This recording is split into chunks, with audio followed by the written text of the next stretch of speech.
오늘의 주요 뉴스입니다. 인공지능이 인류에게 심각한 피해를 초래할 수 있다며 세계 28개국이 처음으로 협력을 다짐했습니다. 미국과 영국, 한국 등 참가국들은 고도의 능력을 갖춘 AI가 인류에게 재앙이 되지 않도록 함께 노력한다는 데 의견을 모았습니다.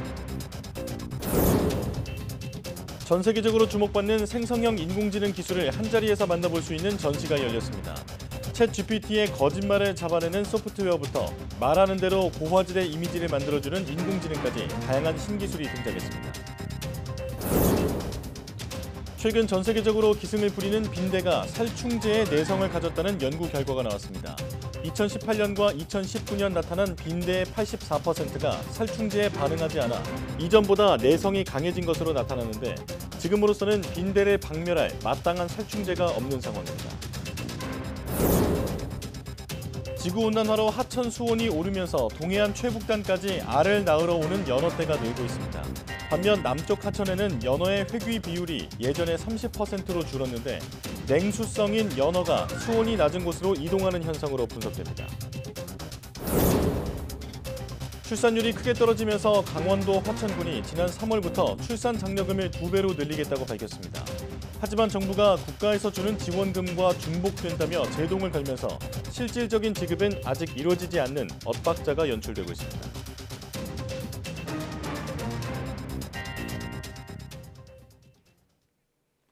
여러분 안녕하십니까? 11월 6일 사이언스 투데이 시작합니다.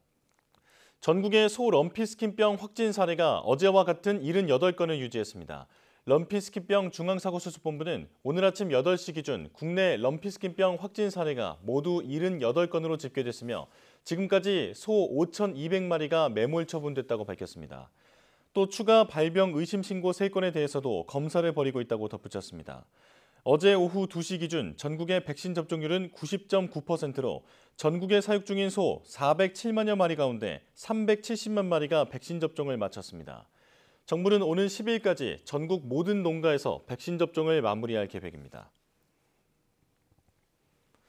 지난 40년 동안 거의 볼 수 없었던 빈대가 전 세계적으로 다시 기승을 부리고 있습니다.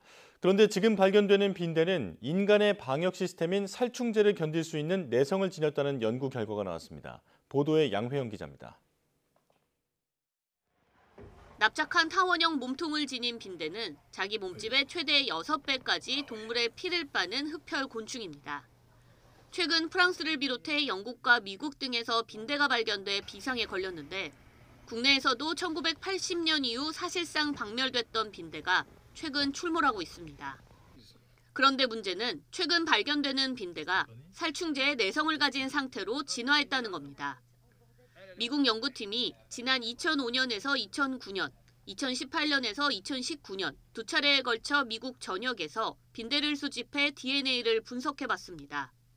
그 결과 2005년에서 2009년 사이에 수집된 빈대는 절반인 50%가 살충제에 대한 내성을 가지고 있었는데 10년 뒤 수집된 빈대에서는 무려 84%가 살충제에 반응하지 않는 것으로 나타났습니다. 지금까지 빈대 퇴치에 가장 효과적이었던 살충제는 DDT였지만 독성 문제로 전면 사용이 금지되면서 현재로서는 빈대를 박멸할 마땅한 살충제가 없는 상황인 겁니다. 일반적인 살충제의 내성을 가지고 있는 빈대들이 좀 출현하는 것으로 알려져 있고요. 한 50도 내지 60도 정도의 열이 가해지면은 죽는 것으로 알려져 있어서 우리가 이제 충분히 열을 가해서 방제 작업을 또 할 수도 있겠습니다. 빈대는 오로지 동물의 피만 먹이로 삼아 먹이 트랩으로 잡을 수 없고 흡혈하지 않아도 6개월에서 1년 가까이 살 수 있을 만큼 생존력이 강합니다.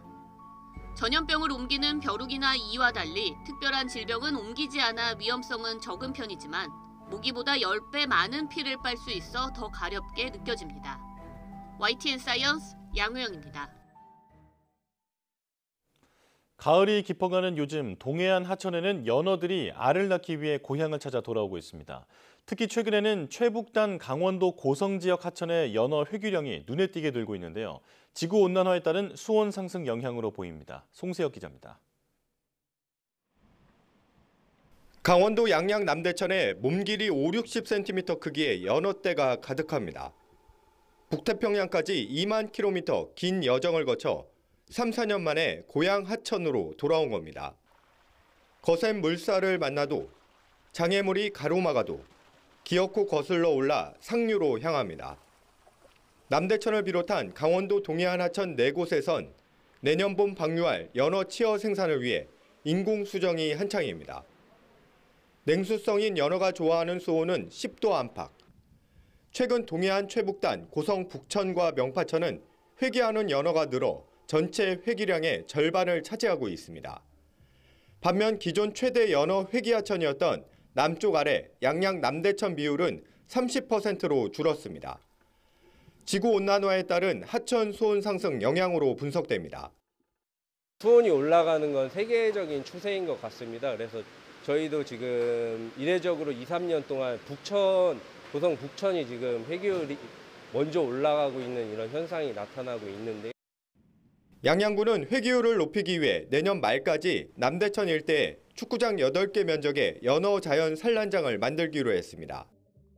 자연 친화적인 방법으로 자연 산란을 유도를 해서 부화율도 좀 높이고 치어 생존율도 높여서 나중에 연어 회귀율을 높이기 위해서 조성하는 것으로 볼 수 있습니다. 동해안 하천 연어 회귀는 이달 중순까지 이어질 전망입니다. YTN 송세혁입니다. 최근 일본에서는 곰이 시골은 물론 도심에도 잇따라 출몰하면서 곰 습격에 의한 피해가 급증하고 있습니다. 올해만 곰의 공격을 받은 사람이 180명에 육박하며 역대 최대치를 기록했는데 우리나라 관광객 피해도 접수돼 각별한 주의가 필요합니다. 도쿄에서 김세호 특파원의 보도입니다. 버섯을 채취하던 남성이 기척을 느끼는 순간 숯불 사이에서 검은 곰 한 마리가 뛰쳐나와 공격합니다. 막대기를 필사적으로 휘두르며 간신히 물리쳤지만 남성은 이미 여러 곳에 부상을 입었습니다. 올해 일본에서는 이 같은 곰의 출몰로 10월까지 피해자가 사망자 4명을 포함해 177명에 이릅니다. 집계가 시작된 이후 최대 수치입니다. 지난달 말에는 한국인 관광객 1명도 나가노현에서 곰의 공격으로 머리 등을 다쳤는데 우리 외교부가 관광객들에게 주의를 촉구하고 나섰습니다. 이상 기온으로 주식인 너도밤나무 열매 같은 숲속의 먹이가 부족해지면서 곰들이 시골뿐 아니라 도쿄 등 도심에서도 목격되고 있습니다. 특히 단순히 길에서 마주치는 경우뿐 아니라 집이나 건물 안까지 들어오는 사례도 흔해졌습니다. 普通の夜にいたんだけど、ガタンっていう音が聞こえたやつが2回ぐらいあってたから、もしかしたら入ったのかなとは。 각 지자체가 곰 퇴치 전문 엽사를 구하는 일에도 애를 먹고 있습니다. 일본 정부는 곰에 의한 인명 피해가 심각해지자 대책 마련에 부심하는 중입니다.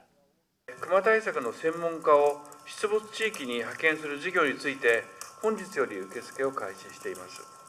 引き続き自治体と連携して関係省庁が一丸となってクマによる被害防止に向けた取り組みを進めていきます。 전문가들은 길에서 곰과 가까이 마주쳤을 때 천천히 뒷걸음질로 거리를 두고 공격당할 경우 두 팔로 얼굴과 머리를 감싸고 몸을 둥글게 해 땅에 엎드려 피해를 최소화해야 한다고 강조했습니다. 도쿄에서 YTN 김세호입니다.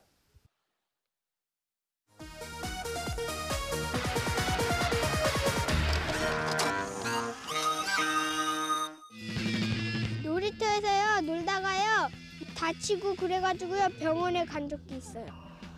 신발 벗고 밀다가요 발이 피나요.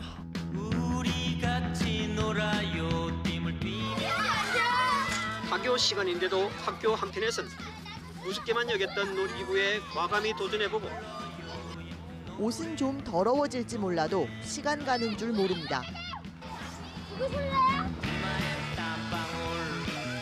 햇살보다 환한 아이들의 웃음소리가 터져 나옵니다. 옹기종기 모여 모래놀이를 하고 플라스틱 병을 가지고 모래장난을 하는 것뿐입니다. 놀이 속에서 아이들은 누가 가르치지 않아도 스스로 질서를 만들어가며 우리라는 공동체 의식을 자연스레 배웁니다.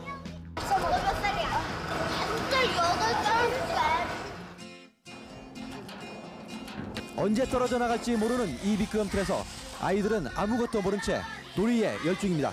대부분의 놀이시설이 낡거나 관리가 부실해 녹이 슬거나 망가진 채 방치돼 있습니다. 위험하죠. 양쪽에 안전 저기도 없고 그리고 시소도 다 낡았어요. 시소 아래 충격을 방지하기 위해 설치한 타이어도 무용지물이긴 마찬가지입니다. 놀이터 곳곳에 웅덩이가 패여 놀이기구가 제 기능을 못하는 곳도 있습니다. 푹신푹신한 모래 위에서 친구들과 함께 추억도 쌓아가며 행복한 시간을 보냈습니다. 언제나 오늘처럼 웃는 일만 가득하길. 우리 아이들을 위한 어른들의 작은 바람입니다.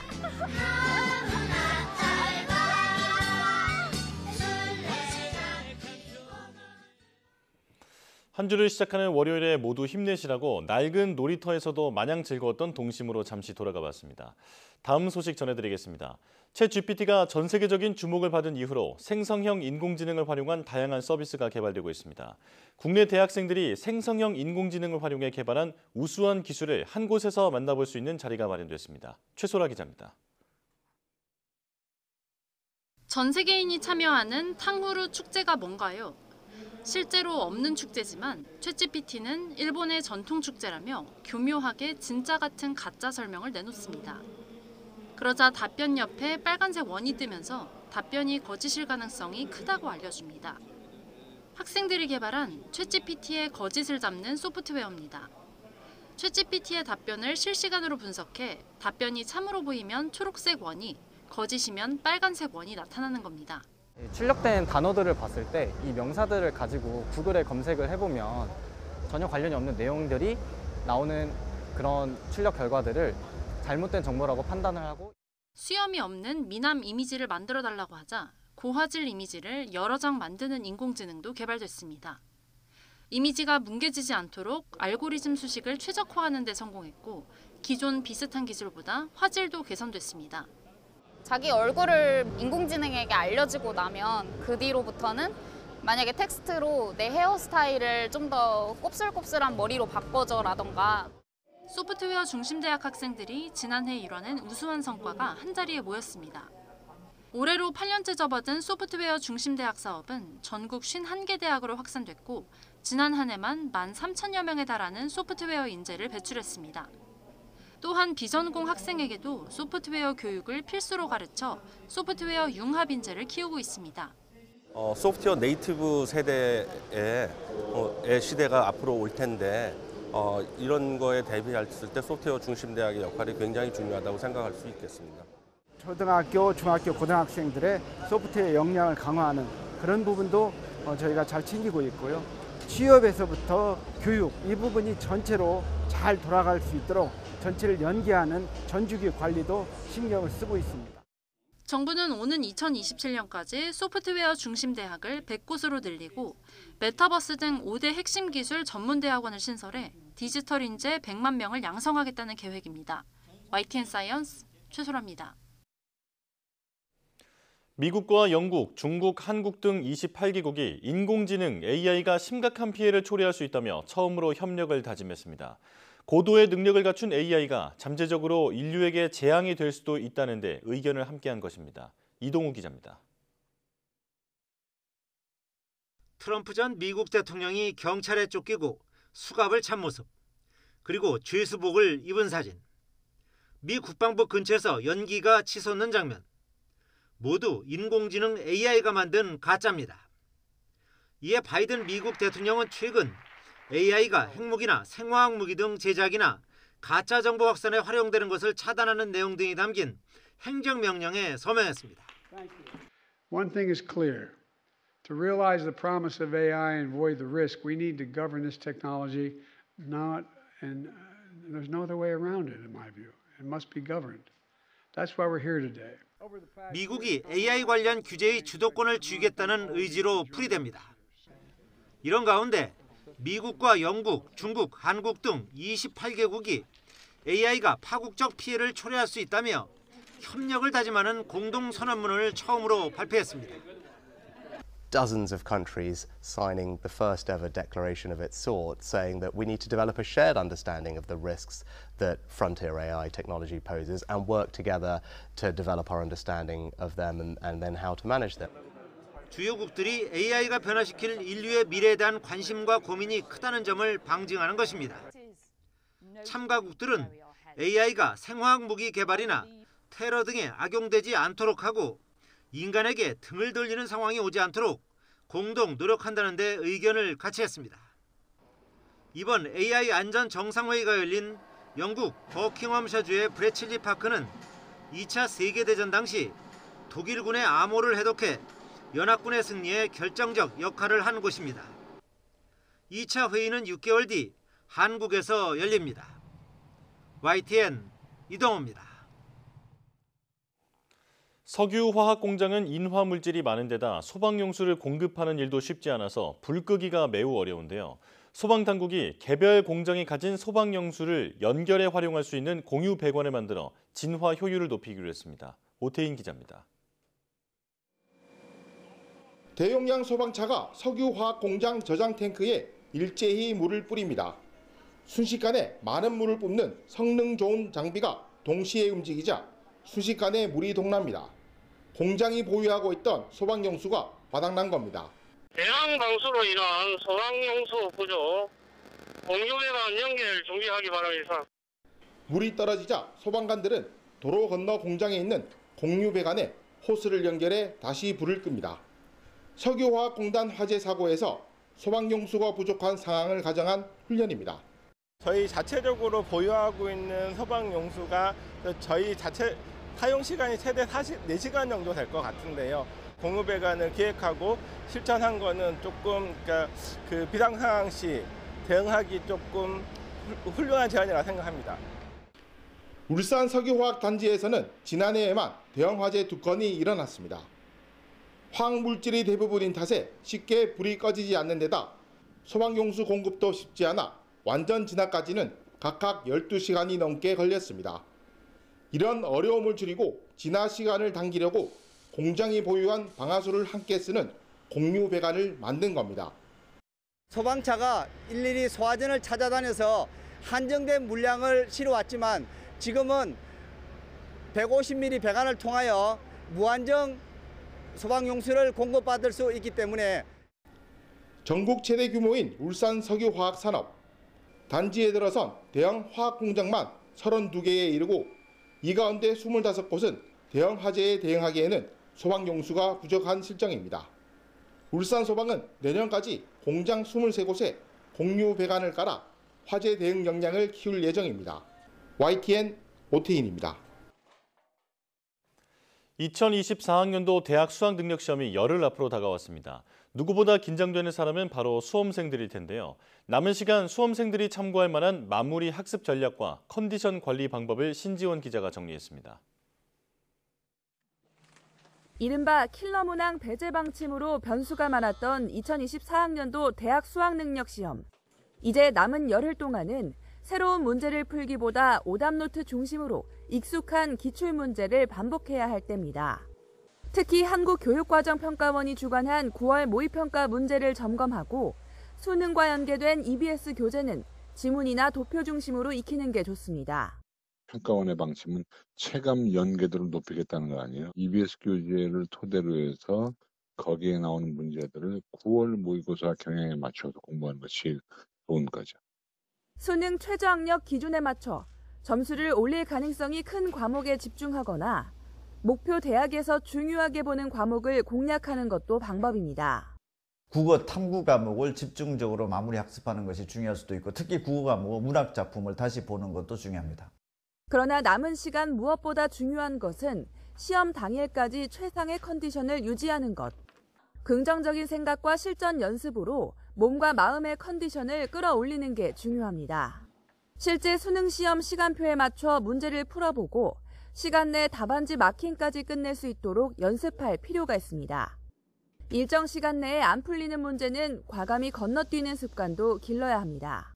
오전에 국어, 수학, 점심 식사 후에 영어, 탐구 이렇게 공부해 나가는 것도 상당히 중요할 수 있을 것 같고요. 시간 관리뿐만 아니라 같이 멘탈 관리와 체력 관리를 좀 같이 해주는 게 시험이 시작되는 시간에 맞춰서 일찍 자고 일찍 일어나는 생활 습관을 유지하고 커피 등 카페인 섭취를 줄이는 것도 체력 관리에 도움이 됩니다. 또 외출할 때 마스크를 착용하고 손을 깨끗이 씻는 등 겨울철 유행병에 감염되지 않도록 건강 관리에 유의해야 합니다. YTN 신지원입니다. 저조한 출산율로 자치단체마다 출산 장려금을 확대하는 곳이 많은데요. 강원도 화천군도 마찬가지입니다. 지난 3월부터 출산 장려금을 2배로 늘린다고 밝혔는데 실제 지급은 반년 넘게 이루어지지 않고 있습니다. 무슨 이유인지 홍성욱 기자가 취재했습니다. 강원 화천군은 인구수가 2만 3천여 명에 불과합니다. 하지만 출산율은 전국 상위 6번째입니다. 아이 기르기 좋은 곳을 표방하며 출산부터 교육까지 여러 지원에 나서고 있기 때문. 그런데 최근 불만이 새어나오고 있습니다. 출산 장려금 때문입니다. 지난 3월 화천군은 매년 50만 원씩 3년간 150만 원을 지원하던 출산 장려금을 1회 300만 원으로 확대한다고 홍보했습니다. 화천군이 출산지원금 300만 원을 지원하기로 한 지 벌써 반년이 넘게 지났습니다. 하지만 실질적인 지급은 여전히 이루어지지 않고 있습니다. 문제는 보건복지부와의 협의. 국가와 광역자치단체가 이미 출산장려금을 지원하는 만큼 기초자치단체까지 나서 중복 지원하는 것에 대해 정부가 제동을 건 상황. 화천군의 경우 재정 자립도가 7% 수준인데 출산장려금 예산을 2배로 늘리는 건 문제가 있다는 겁니다. 재정의 지속 가능성이나 이런 것들을 봤을 때 국가나 광역에서 이미 지원하고 있는 동일한 대상에게 추가적인 지원을 하는 것이 과연 바람직한가에 대해서 지금 논의 중에 있고요. 화천군은 접경지역 인구 소멸을 타개하기 위한 자구책인 만큼 정부가 이를 용인해 줄 것을 바라고 있습니다. 또 이미 조례를 개정해 지원 근거를 마련했다며 이른 시일 내에 지원금 지급이 가능하길 희망하고 있습니다. 지금 신청을 한 지 오랜 시간이 지났음에도 계속 보건복지부와 협의를 하고 있다는 얘기만 되풀이할 뿐 따로 지급 기한도 정해져 있지 않아서 정말 실망스러운 것이죠. 전문가들은 일회성 출산 장려금 지원은 출산율과 인구 증가에 큰 도움이 되지 못한다고 지적합니다. 오히려 지원금만 받고 주소를 다시 이전하거나 자치단체 간 출혈 경쟁 등 역효과 우려도 크다며 기초자치단체의 출산 장려금 확대는 더 깊은 논의가 필요하다고 설명했습니다. YTN 홍서욱입니다. 내년 건강보험료가 동결된 데 이어 장기요양보험료도 1.09% 올라 사실상 동결 수준으로 책정됐습니다. 당장은 보험료 부담을 덜게 됐지만 노인 돌봄 비용이 급증하고 있는 상황에서 장기요양보험 제정에는 빨간불이 켜졌습니다. 김혜은 기자입니다. 내년 장기요양보험료율 인상률은 1.09%, 가입자 세대당 월 평균 182원만 더 내면 됩니다. 최근 몇 년 동안 5.9%에서 20%가 넘던 인상률과 비교하면 동결이나 마찬가지입니다. 어려운 경제 여건 속에 내년 총선을 앞두고 민심을 고려한 결정으로 보입니다. 여러 가지로 국민 여러분들께 납부할 수 있는 이 보험료 부담을 다소 덜어드리는 효과가 있는 것 같습니다. 문제는 장기요양보험 고간이 빠르게 비고 있다는 점입니다. 장기요양보험 수입과 지출을 단순 비교하면 수입은 연평균 8.9%씩 늘고 있지만 지출은 16.3%씩 늘어 돈이 들어오는 속도보다 나가는 속도가 빠릅니다. 이미 장기요양 수급자가 100만 명을 넘은 데다 초고령 사회 진입이 코앞인데 적립금마저 빠르게 동나고 있는 겁니다. 지난달 국회 예산정책처가 전망한 자료를 보면 장기요양보험 재정은 3년 뒤 적자로 돌아서고 8년 뒤에는 누적준비금이 다 떨어집니다. 이 때문에 현재 20% 수준인 국고 지원율을 높여야 한다는 목소리도 높습니다. 정부가 말하는 20%는 내년도 예산을 추정한 것의 20%를 되겠다는 거지 실제 그 해에 사용한 액수의 20%도 아니란 말이에요. 그러다 보니까 이 정부 20%가 충분히 정말 20%로 반영이 되지도 않을 뿐 아니라 20%라는 선 자체도 매우 부족한 게 현 상황입니다. 보건복지부는 노인 돌봄기금 설치도 검토하고 있지만 이 역시 국민 부담으로 돌아오는 게 문제입니다. 국민연금, 건강보험 등과 더불어 장기요양보험도 재정 위기에 시한폭탄이 될 우려가 커서 재정을 충당할 방안이 절실한 상황입니다. YTN 김혜은입니다.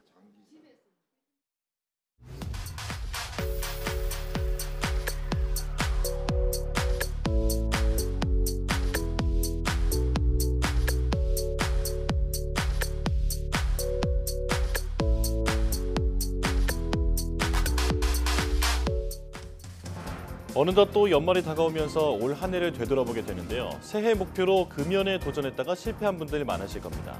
금연도 나에게 맞는 적절한 방법을 찾으면 성공률을 크게 높일 수 있다고 하는데요. 오늘 오후 사이언스 투데이에서는 금연 성공법에 대해 알아보겠습니다. 많은 시청 바랍니다. 뉴스 마칩니다. 고맙습니다.